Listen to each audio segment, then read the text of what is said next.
Good afternoon, everyone. Thank you for being here.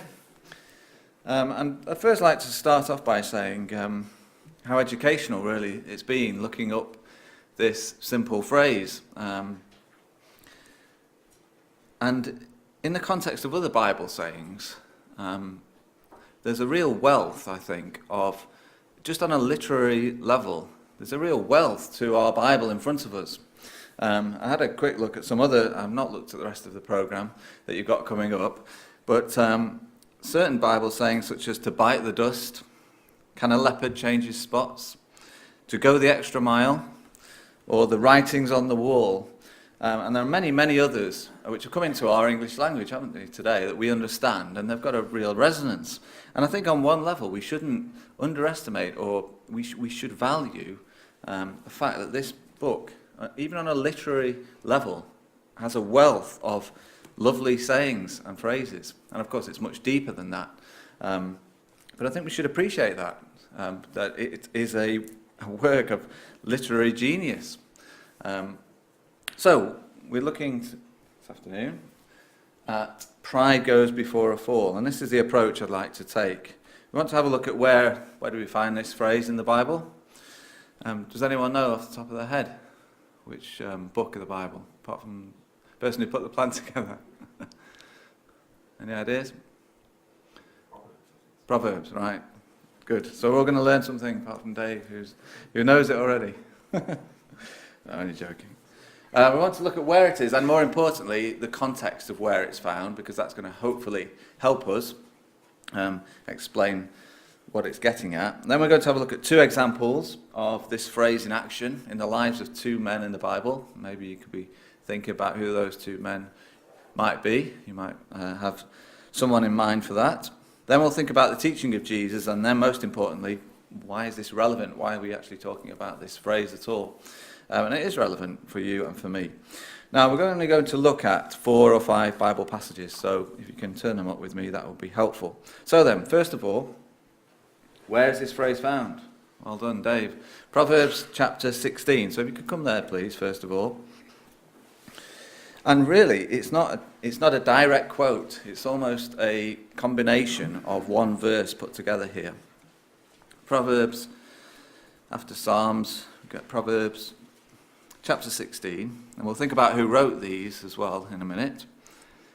And we want to have a look at verse 18, where it says, pride goes before destruction, and a haughty or a high spirit before a fall. So that's really where this phrase is taken, Proverbs 16, verse 18, and it's, as I say, it's a combination really of those two proverbs. Pride goes before destruction, a haughty spirit before a fall, and it's a combination of those two. And really, they're saying the same thing, aren't they? So who wrote this proverb, and maybe why did he write it? Well, just keep a finger in Proverbs 16 and come back to the first chapter of Proverbs, and we'll get the answer here in verse 1. So Proverbs chapter 1 and verse 1, where it says, the Proverbs of Solomon, the son of David, king of Israel. So this is a proverb, a book of proverbs of wise sayings written by the son of David, King Solomon. And the reason in verse 2, to know wisdom and instruction, to perceive the words of understanding, to receive instruction of wisdom, justice, judgment, and equity, to give subtlety to the simple, to the young man knowledge and discretion. A wise man will hear and will increase learning. A man of understanding shall attain unto wise counsels, to understand a proverb and the interpretation, the words of the wise and their dark sayings. So, to answer our question, Solomon is the author of this proverb.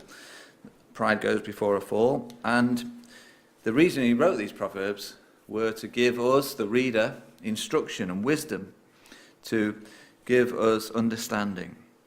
So that's the reason behind it. So let's have a look at the context now of this proverb. If we come back, please. I want to come back to Proverbs 15, because there's a selection of verses here we'll go through quite quickly, just to give us the context of this phrase. So if we look in chapter 15 of Proverbs and verse 25, it says, the Lord will destroy the house of the proud, but he will establish the border of the widow. So that's quite a strong phrase, isn't it? That God will destroy the house of the proud. So that tells us something about God's view of human beings who are proud. He's going to destroy their house. But he will establish the border of the widow. And what it's talking about there really is the widow who has lost her husband, is a vulnerable, presumably humble character. And God is going to look after and establish and champion the cause of those who are needy and those who are humble. And we'll see that later on. But if we keep on looking in verse 33, the fear of the Lord is the instruction of wisdom, and before honor is humility. And obviously humility being the opposite of pride. This is the context of this proverb. Over in chapter 16 and verse 5, everyone that is proud in heart is an abomination to the Lord. And again, that's quite strong language, isn't it? If we are proud, that's an abomination to God. God doesn't like the proud. So we're getting a bit of a theme here, aren't we? A consistent message about God's view on proud people. And then finally, verse 19, better is it to be of an humble spirit with the lowly than to divide the spoil with the proud. So it's better to have a discreet, low, humble life with those people who are humble than to enjoy great riches with the proud. That's what it's saying. So God clearly doesn't want us to be proud in our lives. He's looking for humility. So that's the context of where it's found, and we can all remember that now, can't we? Proverbs 16, verse 18. Right, let's see this in action now. And we're going to look at two examples of this proverb, this saying, in action. The first character I'd like us to think about is Nebuchadnezzar. Now, I don't know if that was one of the men you were thinking of, who was brought low. Let's come over, please, to the prophecy of Daniel and chapter 3. So we've got the prophets, Isaiah, Jeremiah, Ezekiel, and then Daniel. And there are many other examples we could look at in the scriptures of characters of men and women who were proud and who had to be humbled and had a fall. But we're going to look at just two. So we want to look at Nebuchadnezzar, and for the context here, we're talking about 600 years before Christ was born in Babylon, which today is modern-day Iraq. And we're in chapter 3. And really, this follows on from chapter 2, which is where Nebuchadnezzar had a dream. It was a dream of a great, terrible image, which represented many kingdoms of the world through history. And in chapter 3, we get Nebuchadnezzar building an image which really represented him. And let's just read about this in verse 1. Nebuchadnezzar the king made an image of gold, whose height was 60 cubits, the breadth thereof 6 cubits. He set it up in the plain of Dura in the province of Babylon. So it was about 90 foot tall, I think, this image, this statue of gold, which was quite a size. You would see it from a long way off, and it represented Nebuchadnezzar. And as we're going to see now in this chapter, Nebuchadnezzar was a tyrant. He was a dictator. He wanted to oppress and manipulate his people. This wasn't a democracy as we like to think we live in now. This was a very powerful king. And what we're going to read about now is how he manipulated, how he oppressed the people in his kingdom. So verse 2, Nebuchadnezzar the king sent to gather all people in society of captains, princes, governors, judges, treasurers, counselors, the sheriffs, the rulers of the provinces. They came to the dedication of the image which Nebuchadnezzar the king had set up. Then the princes, the governors, the captains, the judges, the treasurers, the counselors, they gathered together to this dedication. The verse 4, then an herald cried aloud, to you it is commanded, O people, nations and languages, at what time you hear the sound of a variety of musical instruments here, cornet, flute, harp, sackbut, psaltery, dulcimer, all kinds of music, you fall down and worship the golden image which Nebuchadnezzar the king has set up, and whoso falleth not down and worships shall the same hour be cast into the midst of the burning fiery furnace. So we can see what's happening here, can't we? Nebuchadnezzar is wanting to impress on his people how important he is. He's got this image made to represent him, and whenever the music comes over, I mean, it almost reminds me really of when the loudspeakers come up in the Middle East come out and they call people to prayer. This is a similar thing, isn't it? Whenever you hear this music, all people have to bow down to this image. Now, it so happens that there were some people in Babylon at the time who realized that they shouldn't be bowing down to an idol or to a human king. And they were Jewish. And we see these are Daniel's friends, of course, Shadrach, Meshach, and Abednego. And we read in verse 12, "There are certain Jews who you have set over the affairs of the province of Babylon, Shadrach, Meshach, and Abednego. These men, O king, have not regarded you. They don't serve your gods, nor worship the golden image which you have set up." So here's a resistance to this dictatorship and to this oppression. And we might think, well, for a proud man like Nebuchadnezzar, what would his reaction be? Would it be, well, I understand you have a different religion. You're not prepared to worship my gods. I can tolerate that. Well, no, let's have a look. Verse 13. "Then Nebuchadnezzar, in his rage and in his fury, commanded to bring Shadrach, Meshach, and Abednego. And he asked them in verse 14, 'Is this true, that you don't serve my gods or worship the golden image that I have set up?' And then Nebuchadnezzar gives them another chance, verse 15. 'If you be ready this time, when you hear the music, and you fall down, you prostrate yourselves and worship the image which I have made, well. But if you worship not, you will be cast the same hour into the midst of a burning fiery furnace. And who is that God who will deliver you out of my hands?'" So we learn a lot about Nebuchadnezzar here, don't we? This is all about him. It's about, and really all of the examples we'll look at, it's about man's pride versus the power and almightiness of God. That's really what it's all about. It's about humanism. When we think about our pride in ourselves, it's about us putting ourselves higher than God has said we should. So he says, "Who is that God who will deliver you out of my hands?" There's a challenge here, isn't there? Is your God going to deliver you out of my hands? This is all very personal pride, isn't it, of Nebuchadnezzar.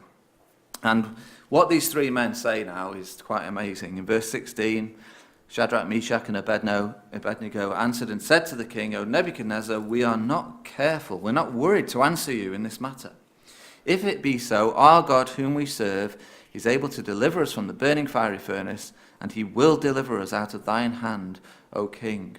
So what confidence, what trust that they would escape this punishment, that God would deliver them. But then look at verse 18. "But if not, be it known unto you, O king, that we will not serve your gods, nor worship the golden image which you have set up." So, this is a red rag to a bull, isn't it? This is saying our God will deliver us, but if he doesn't, we're still not going to obey your word. So how did Nebuchadnezzar react? Verse 19, "He was full of fury, and the form of his visage, his face, was changed against them, and he therefore spake and commanded that they should heat the furnace 7 times more than it was usual to be heated." So something that goes hand in hand with pride, and with human pride, is anger. And we sang about that in our first hymn. Nebuchadnezzar was full of fury. Verse 13 says, Nebuchadnezzar in his rage and in his fury. What an insult to his ego, to his dominance and his leadership. How dare you disobey my commands? Well, if we know the story, these 3 men, of course, were saved from this burning fiery furnace.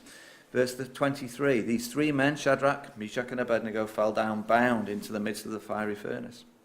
Then Nebuchadnezzar was astonished. He rose up in haste and said to his counselors, 'Did we not cast 3 men bound into the midst of the fire?' And they said, 'True, O king.' He answered and said, 'Lo, I see 4 men loose, walking in the midst of the fire, and they have no hurt, and the form of the 4th is like to the Son of God.'" And of course, this is an angel which has come to deliver these 3 men. So they have a miraculous escape, don't they, these 3 men? Now, how did this affect Nebuchadnezzar? From being this proud, despot, this dictator, this brutal leader who was trying to oppress his people.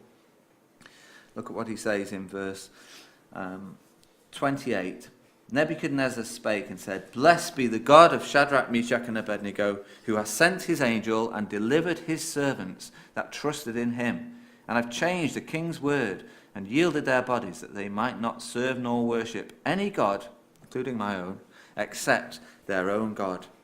Therefore I make a decree that every people, nation, and language which speak anything against the God of Shadrach, Meshach, and Abednego shall be cut in pieces, and their houses shall be made a dunghill, because there is no other God that can deliver after this sort. So it's an amazing turnaround, isn't it, from this man who thought he could tell everybody in his kingdom what to do, to bow down, to worship him and his image and his gods. And he's humbled here, isn't he? He has to realize that there is no other God than the living God of the Bible, the living God of these three men. And we can carry on in the life of Nebuchadnezzar. If we come over to chapter 4 now, and we won't go into this in detail, but Nebuchadnezzar had a dream here it was basically about a tree which was about to be chopped down and felled, and it represented him. And he was this strong, powerful leader, this man who was about to be chopped down to size, if you like. And he had to learn here, as verse 17 of chapter 4 says, partway through the verse, to the intent that the living may know that the Most High, that's God himself, rules in the kingdom of men, and he gives it to whomsoever he will, and he sets up over it the basest of men. And this week we might be seeing, something like this, mightn't we? Clinton or Trump, whoever it is, the leaders of this world, they're put in power by God. God sets up over this world the basest of men. And Nebuchadnezzar had to learn this too.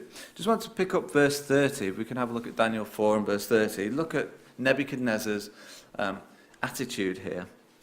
The king spake and said, Is not this great Babylon that I have built for the house of the kingdom by the might of my power and for the honor of my majesty?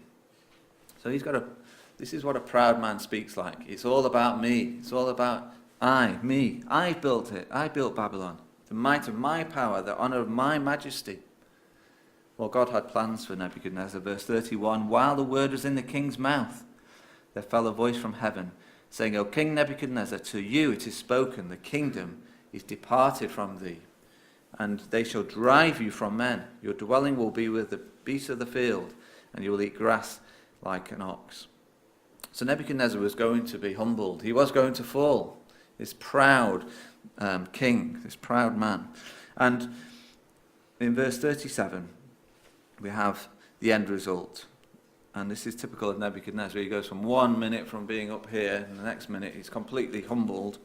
Now I, Nebuchadnezzar, praise and extol and honor the King of heaven, all whose works are truth and his ways judgment, and those that walk in pride he is able to abase. And I suppose in many ways this is what God's work is. It's to humble those who are proud. And Nebuchadnezzar had to learn that lesson. All right, so that's our first example. And the second one I want to think about is Haman, which immediately came to my mind because this man and his story really is made for Hollywood. This would make such a great film, as we're going to see. Some of the incidents and timing in this man's life are amazing. So come back, please, to Esther in chapter 3. So we've got Chronicles, Ezra, Nehemiah, Esther. This time we're in Persia, which is modern-day Iran, and we're about 400 years before Christ. And what I want to just point out here in this man Haman's life is how he was promoted and how such a high position in life he got to, and it deceived him because he became very proud. So we look in Esther in chapter 3, and the context here in verse 1, after these things did King Ahasuerus promote Haman, the son of Hammedatha the Agagite, and advanced him and set his seat above all the princes that were with him. So Esther 3, verse 1. So here's a man who's been promoted, who's been advanced, who's been set above, it says. And what a surprise, when he got into this position of power and of advancement, of being promoted, he took advantage. Look at verse 2. All the king's servants that were in the king's gate bowed and reverenced Haman, for the king had so commanded concerning him. But, and here's the pesky Jews coming into play again, but Mordecai, who was a Jew, bowed not, nor did him reverence. And again, this is about the pride of man, about someone thinking they've got a high position, they want to be worshipped and adored. And here's a Jew who knows he shouldn't. The only being he should be bowing down to and worshipping is God Almighty. So we come to verse 5. When Haman saw that Mordecai bowed not, nor did him reverence, then was Haman full of wrath, and thought scorn to lay hands on Mordecai alone, for they had showed him the people of Mordecai, and that he was a Jew. So again, we've got this idea of anger and fury, haven't we? And scorn that comes along with pride. And if we read the rest of the chapter, which we won't now, from verse 8 to the end of the chapter, it's really about Haman making a decree to kill all the Jews that were in the provinces. And really, this is really what Esther is all about. It's about the genocide of the Jews and how God was going to save them through Queen Esther. Now, we just move over to chapter 5, please. And we just want to look at the way that Haman deals with this promotion. Maybe we could think about the way that we deal with promotion or advancement or in our lives if we have that. Because in chapter 5 and verse 11, Haman told them of the glory of his riches, the multitude of his children, and all the things wherein the king had promoted him, how he had advanced him above the princes and servants of the king. So here's a man who just talks about himself, isn't he? About his glory, about his possessions, about how he'd been promoted. It was all about himself, this selfish pride.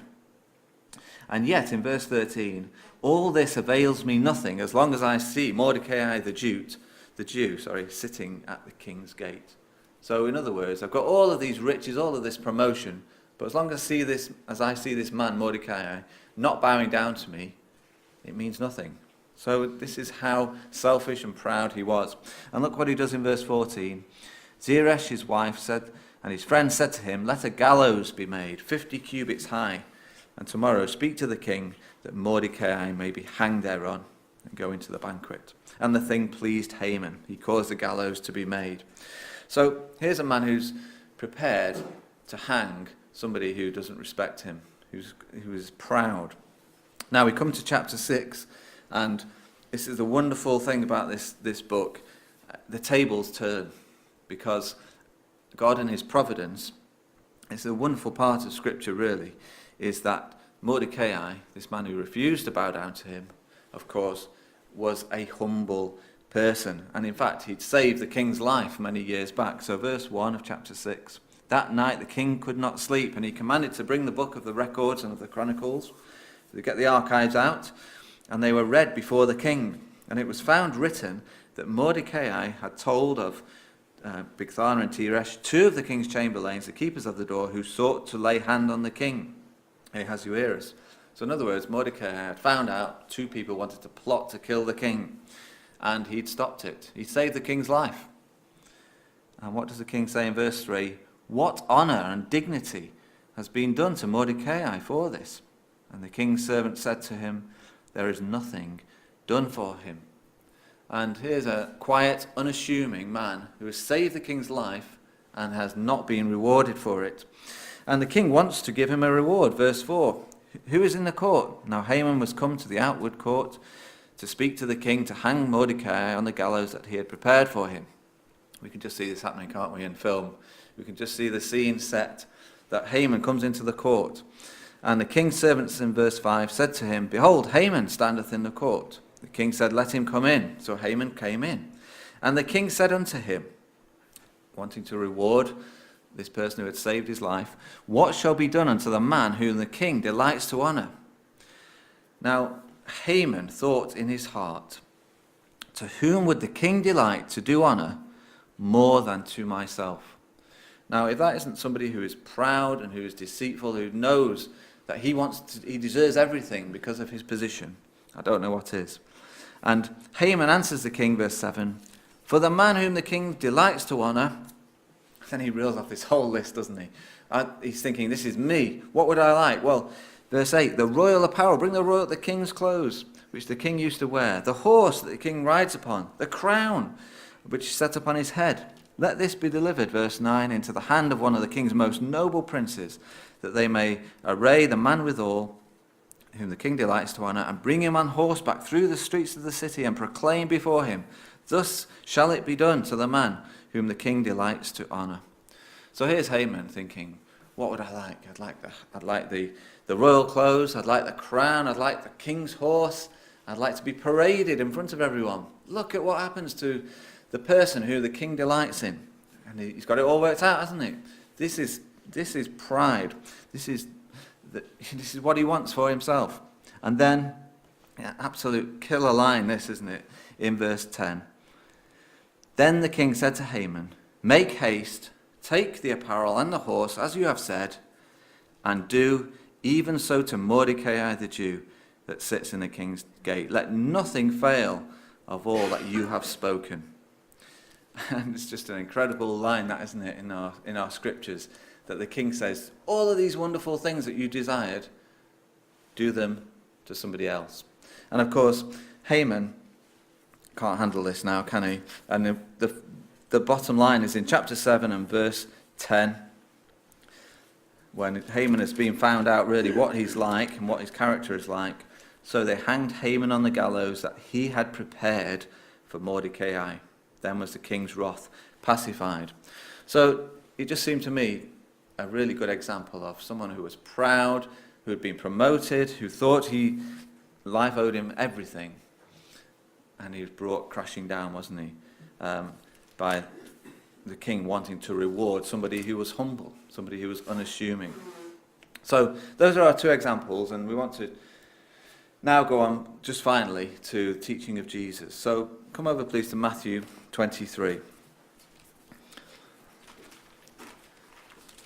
And maybe we can think about our discipleship as if we want to be followers of Jesus, we have to follow his teaching. And this chapter has the teaching of Jesus in it. Matthew 23, just a few verses from verse 9. And this is really interesting in the context of other religions. I mean, we think of other religions, and we'll talk about this in a minute. Verse 9, Jesus says, call no man your father upon earth, for one is your Father which is in heaven. You know, when we think of the Catholics, they have El Pap, don't they? Papa, Father, the Holy Father, the Pope. That's their leader. That's their figurehead. They call one on earth Father, Holy Father, don't they? And Jesus says, call no man your father on the earth, for you've got one Father in heaven.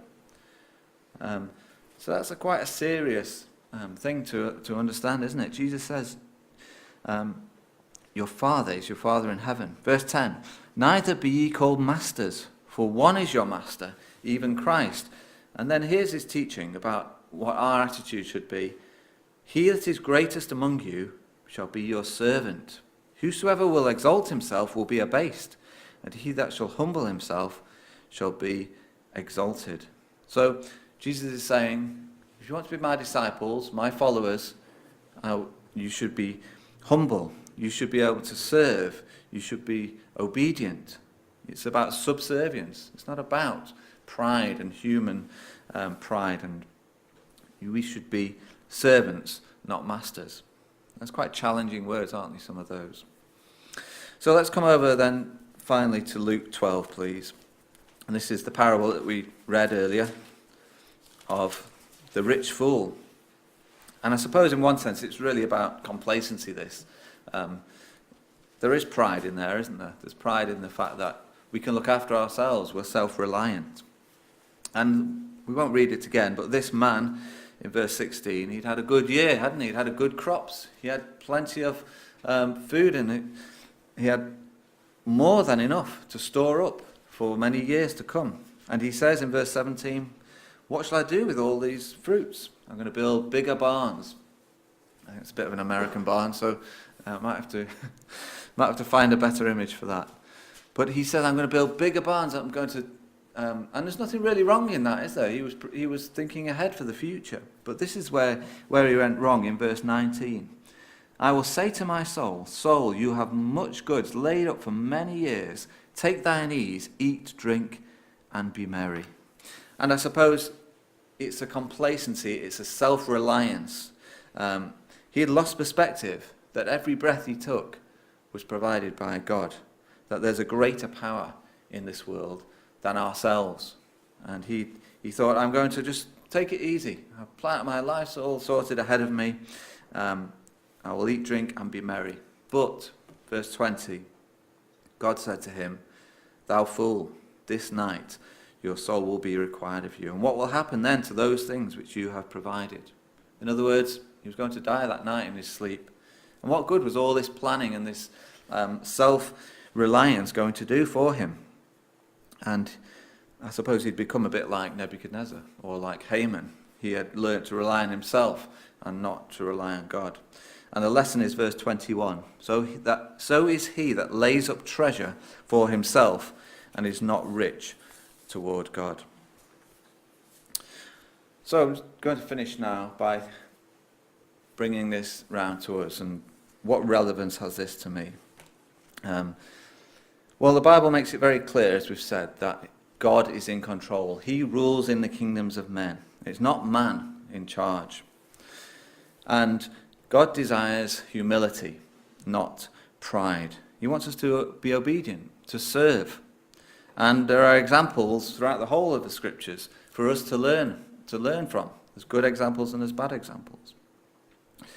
And if we want to be followers of Jesus Christ, then we've got to be humble.